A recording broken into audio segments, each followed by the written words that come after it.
Right now, we are at Quinta do Bonfim, Yeah. which is a wine that we carry, a wine that I buy. As I told you earlier, sometimes I even take after-tax dollars out of my own pocket to purchase that wine, which is something I'm loath to do, but I'm so very fond of the wine, and I'm so very fond of Portuguese table wines in general. So can you talk to us a little bit about your still wines and where you think the industry is going with that?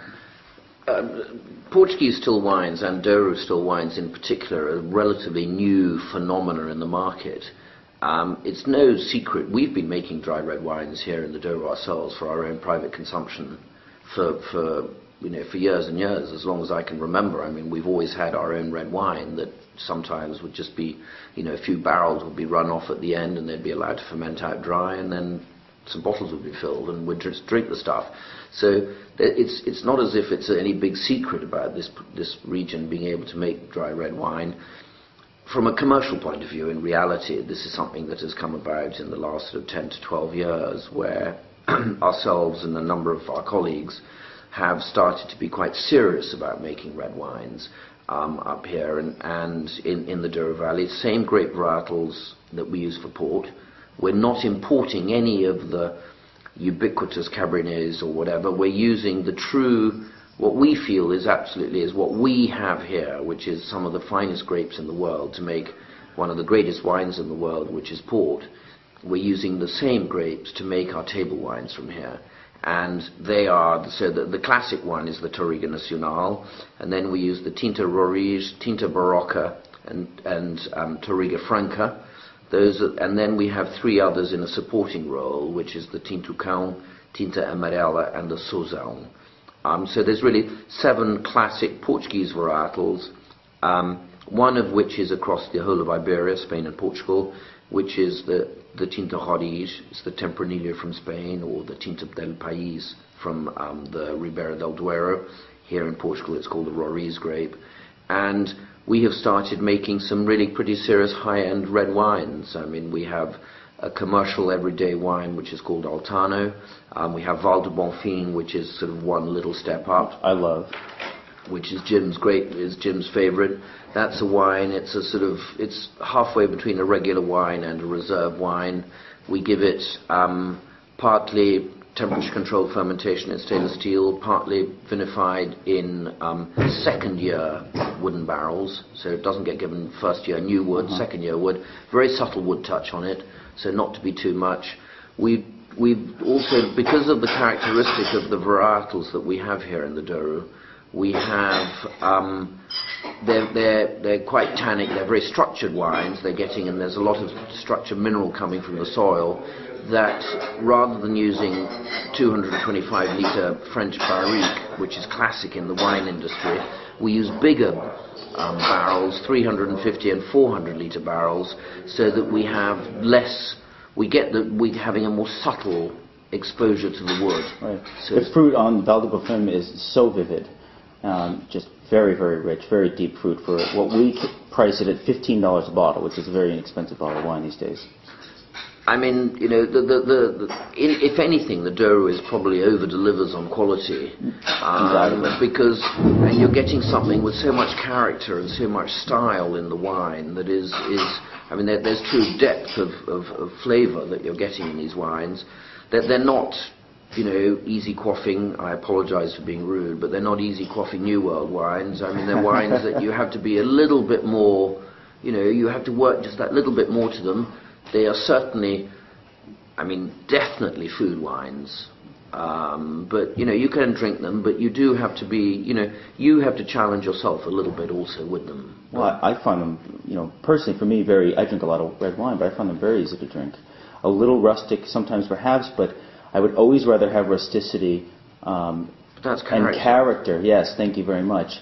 And I get the feeling that they're not excessively polished, and in that respect very authentic. They taste like the place from whence they came, which is very important to me for my wine. Well, I think you've probably said what I should have said or wanted to say. Well, I'm here to help. Thank you. But I think that is why when we talked a moment ago about the varietals, I think it is absolutely critical that in this valley, in the Douro Valley, we have completely unknown to a lot of people in the rest of the world, virtually unpronounceable because they're all Portuguese words and nobody can say what they are. But we've got some unbelievable grape varietals here that produce some absolutely staggering wines. And world-class vineyards. Absolutely strikingly beautiful, obviously world-class vineyards. And it's people haven't heard of people don't know about Portugal. Maybe people think about Vinho Verde or Matus. Nothing wrong with them. Horses for courses.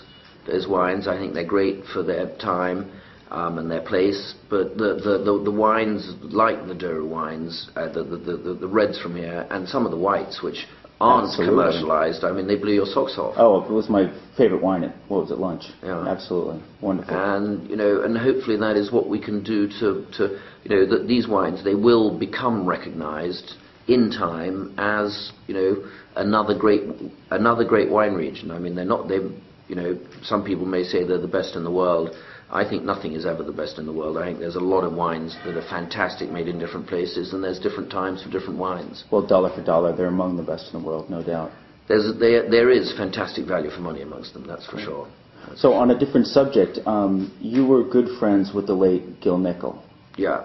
From Farniente and from Nicol. We carry a number of his wines. Every year we pick up a number of the single vineyard wines.